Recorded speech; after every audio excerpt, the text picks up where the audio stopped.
Saudações a todos, vamos retomar nosso curso dedicado a estudar mecânica quântica em regime não relativístico. Em outras palavras, não fazendo uso da relatividade especial de Einstein, pelo contrário, fazendo uso da relatividade de Galileu. Muito bem. Continuando,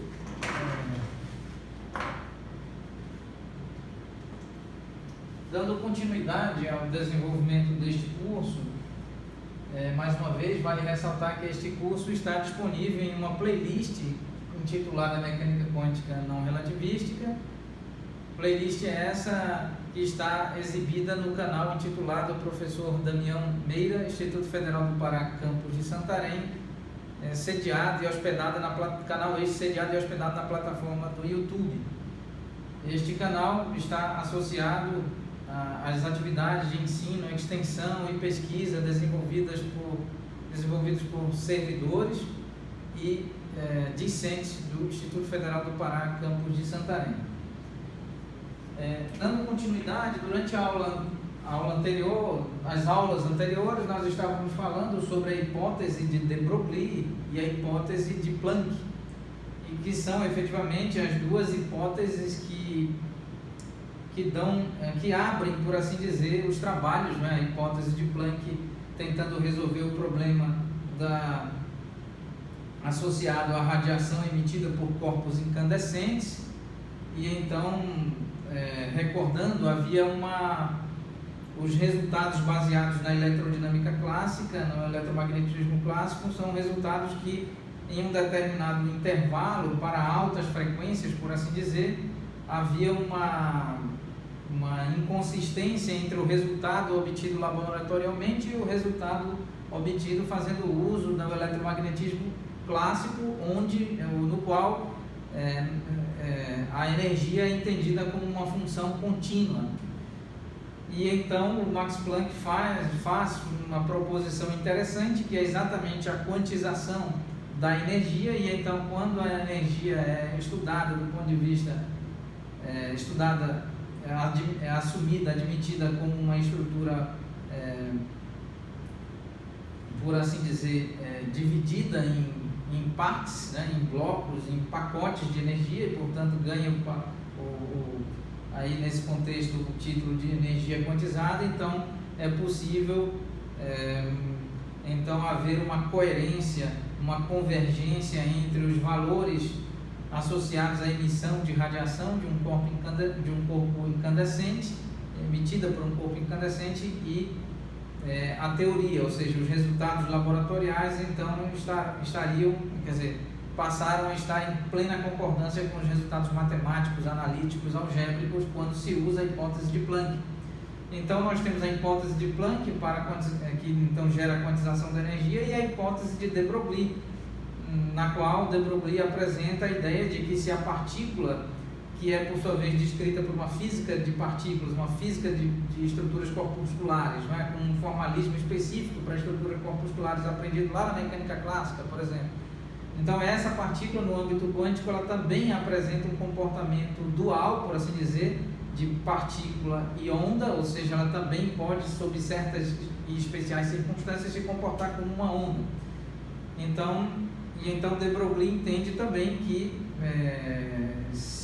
de forma análoga e similar e simétrica a essa ideia, então uma onda pode se comportar como partícula. Isso já havia sido observado pelo Albert Einstein, de que uma onda pode se comportar como partícula sob certas e especiais condições, e então de Broglie generaliza isso apresentando a hipótese de de Broglie, que então define a ideia da dualidade onda-partícula, ou seja, um formalismo de fenômenos ondulatórios, de física de fenômenos ondulatórios, pode ser acoplado a um formalismo de física de partículas, né, de física de fenômenos corpusculares, então com um termo de acoplamento. Esse termo de acoplamento é a constante de Planck, dividida por 2π, a constante de Planck chamada H cortado, que é a constante de Planck dividida por 2π.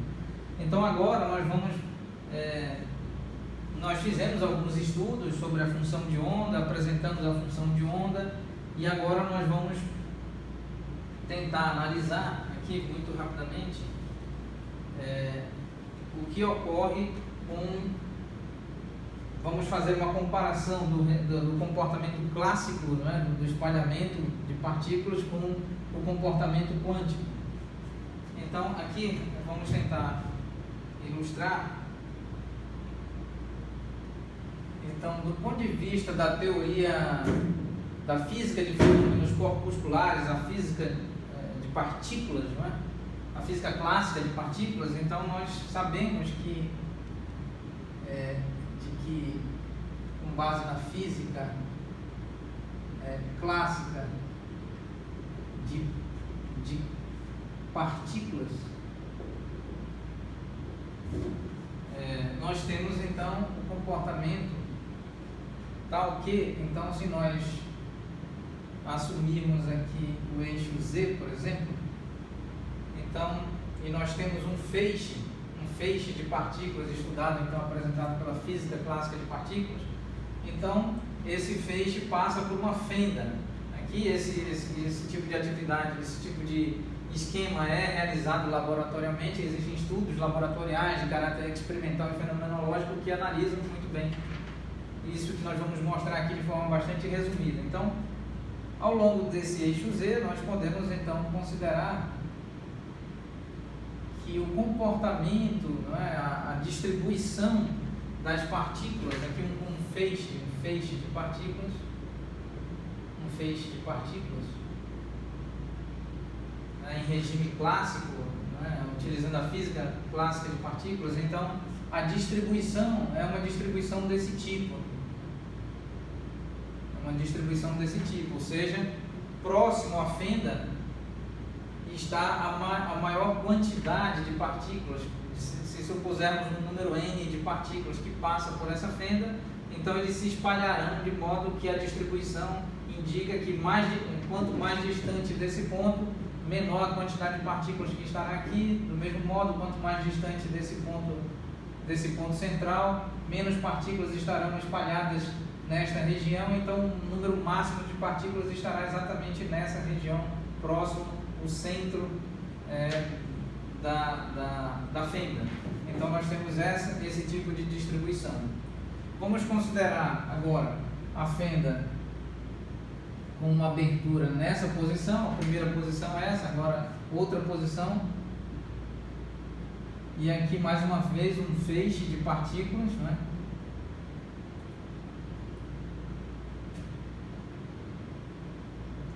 E do ponto de vista da teoria clássica, aqui eixo Z, a distribuição também segue esse padrão. Então é um padrão aqui, aproximadamente esse padrão. Em outras palavras, menos partículas espalhadas para essa região, menos partículas espalhadas por essa região, e a grande expressiva e predominante porcentagem está exatamente nessa região em torno do centro. Esse é o comportamento clássico, né? Feixe de partículas, física clássica de partículas, ou seja, quando a física clássica de partículas analisa laboratoriamente os resultados da distribuição das partículas no espalhamento que ocorre aqui nesta fenda, então apresenta esse padrão. Muito bem, então agora vamos tentar mostrar uma outra situação, aqui uma fenda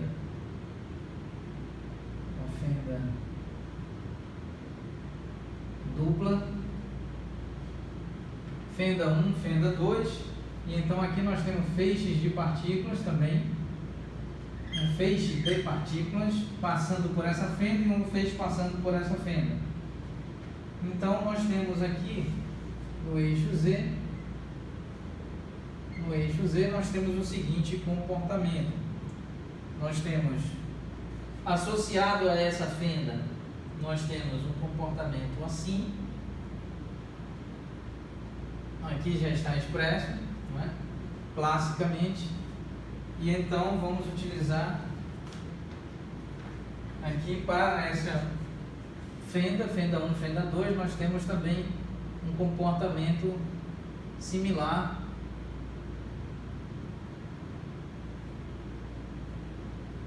desse modo. Então, somando essas duas distribuições de partículas, nós temos como resultado da superposição dessas duas distribuições de partícula, aqui a distribuição em azul e a distribuição em tinta preta, nós temos então, vamos aqui estabelecer que aqui nós temos o zero do eixo Z. Então, como resultado, vamos tentar aqui utilizar uma outra coloração de tinta. Então, nós temos como resultado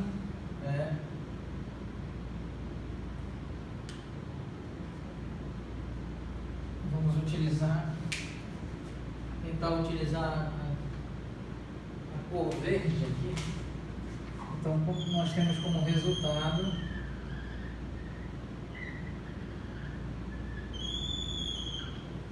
este padrão. Então, este padrão é o somatório do padrão em tinta preta, da linha em tinta preta, da linha contínua em tinta preta, e com o padrão de distribuição da linha contínua em tinta azul. Essa linha contínua em tinta azul é resultado do padrão de distribuição de espalhamento do feixe de partículas que passa por esta fenda, ao passo que esta linha preta, a linha contínua em tinta preta, de coloração preta, ela é nada mais do que a distribuição de espalhamento clássico, via teoria clássica, de um feixe de partículas, obedecendo a uma física clássica de partículas que atravessa, que passa por essa fenda. E a superposição dessas duas distribuições de espalhamento no âmbito da física clássica de partículas, então gera essa linha verde aqui, que é nada mais do que a superposição desses dois padrões de espalhamento. Muito bem. Então, nesse caso, fazendo uso, isto é observado laboratorialmente quando nós estamos incidindo um feixe de partículas tratado matematicamente e analiticamente com uma teoria dita física clássica de partículas. Então, quando nós fazemos uso da física clássica de partículas, então nós encontramos esse padrão em laboratório para estruturas que são estruturas corpusculares que estão no âmbito da física clássica. Então, mostraremos que o que é obtido em laboratório quando se trata de partículas quânticas, de átomos, de núcleos e de elétrons, ou mesmo de prótons e nêutrons, quando o feixe é composto por partículas atômicas ou elétrons, então de fato nós mostraremos que o padrão é realmente diferente. Então, aqui, fazendo uso da física clássica de partículas, considerando que essas partículas são partículas clássicas, então são partículas clássicas, ou seja, não são átomos, não são elétrons, não são núcleos, não são prótons, não são nêutrons. Então, nesse caso, nós temos então a probabilidade associada à probabilidade na posição Z e no instante de tempo t, ela é proporcional, é da ordem de uma função de onda associada a esse espalhamento, isso na teoria clássica de espalhamento. Então nós vamos colocar de forma resumida aqui, ao longo do curso de eletromagnetismo, do curso de mecânica clássica, vale ressaltar que nós estamos ministrando concomitantemente outras playlists. Uma delas é uma playlist dedicada, que também está exibida, disponível no nosso canal, que é exatamente uma playlist dedicada a estudar eletromagnetismo clássico, está em andamento. Uma outra playlist dedicada a estudar mecânica clássica e ao longo do desenvolvimento dessas duas citadas playlists, nós estaremos incluindo aí gradativamente, de forma introdutória, certamente a teoria de espalhamento em regime clássico, tanto para ondas eletromagnéticas, quanto para ondas mecânicas, quanto para partículas. Então, muito bem. Aqui nós vamos considerar aqui o eixo Z, instante T, módulo elevado a 2. A probabilidade associada, vamos escrever aqui fenda 1 e fenda 2, ou seja, a fenda que recebe o feixe 1 e a fenda 2 recebe o feixe 2. Então, aqui, a probabilidade associada ao feixe que atravessa, que é espalhado, não é, pela fenda 2, também é proporcional, é da ordem de Ψ2 Z de T módulo elevado a 2. Porque a Ψ de 1 e Ψ de 2 são funções de onda, né? Que então estão descrevendo esse espalhamento ocorrido aqui nas fendas. Muito bem, então agora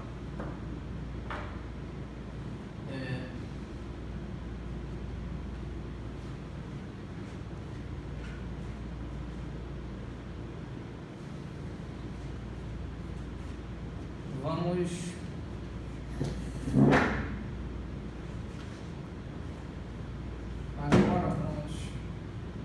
rapidamente escrever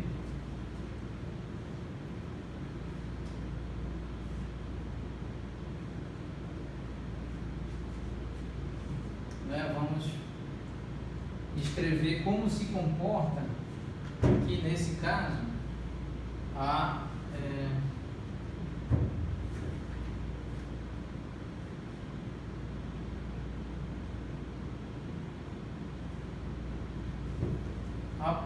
probabilidade total em Z e T, não é? Z eixo Z e T tempo T. Associado, nós estamos admitindo que existe um conjunto de relógios, de acordo com a relatividade de Galileu, um conjunto de relógios apropriados, adequados e considerados como relógios honestos, devidamente sincronizados ao longo de todo o eixo Z, considerando o zero como ponto de referência desse eixo Z. Então, essa probabilidade total é a probabilidade 1, associada ao espalhamento de partículas clássicas, aqui espalhamento esse gerado pela fenda 1, então aqui Z, T, mais a probabilidade de distribuição das partículas espalhadas no eixo Z, né? E aqui probabilidade associada ao feixe de partículas clássicas que são espalhados aqui, sofrem espalhamento na fenda 2. Então, dessa forma, nós podemos escrever essa probabilidade total, dependendo de Z e T, como Ψ, não é? Como Ψ1 de Z e T, módulo elevado a 2, mais Ψ2 de Z e T, módulo elevado a 2. Muito bem. Este é o comportamento clássico, não é? Então, esta soma está associada ao comportamento, à probabilidade de distribuição das partículas espalhadas na fenda 1 e 2, espalhadas sobre um anteparo que está aqui parametrizado pelo eixo Z. E então nós temos essa linha verde como a linha contínua de coloração verde, que é equivalente à superposição dessas probabilidades de distribuição no eixo Z e no tempo T. Muito bem. Agora, esse é de fato o resultado obtido laboratorialmente para quando nós utilizamos física clássica de partículas e quando nós utilizamos partículas clássicas, ou seja, essas partículas clássicas não podem ser partículas nas dimensões, né, de um átomo, de um núcleo, de um elétron, de um próton, de um nêutron, ou mesmo dos quarks, não nesse contexto, né?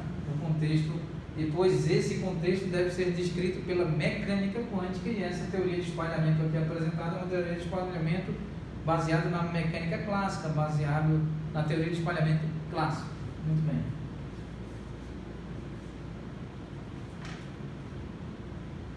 Então, vamos mostrar qual é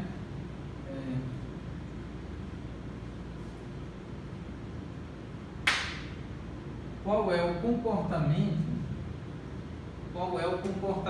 quântico, certo? Vamos mostrar qual é o comportamento quântico. Espalhamento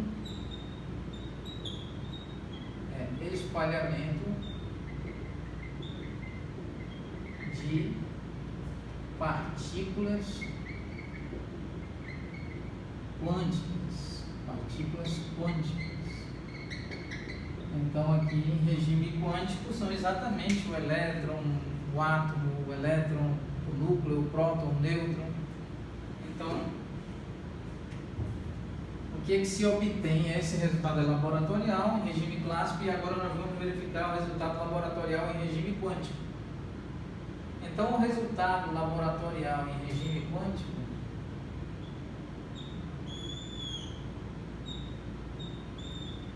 aqui nós temos fenda 1, fenda 2, nós temos feixe, vamos escrever aqui feixe de elétrons,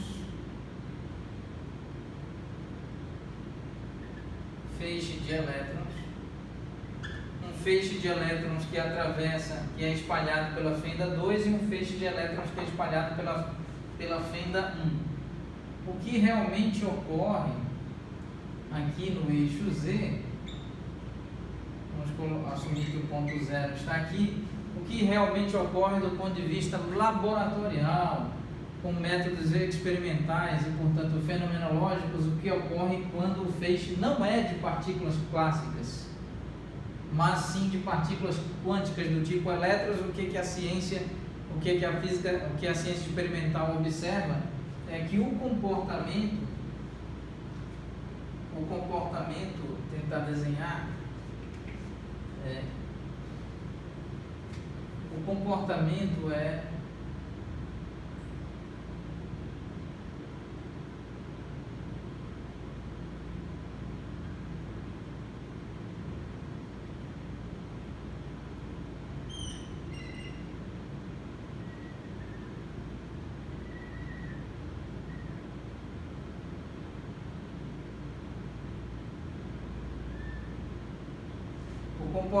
é aproximadamente esse comportamento.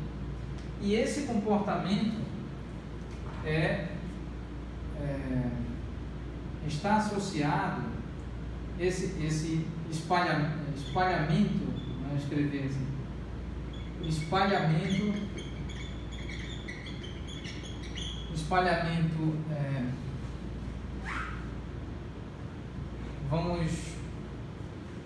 vamos encerrar a aula neste ponto, em virtude da nossa limitação da câmera responsável pela gravação da aula. Finalizaremos a aula neste ponto, retomaremos oportunamente. Muito obrigado pela atenção de todos.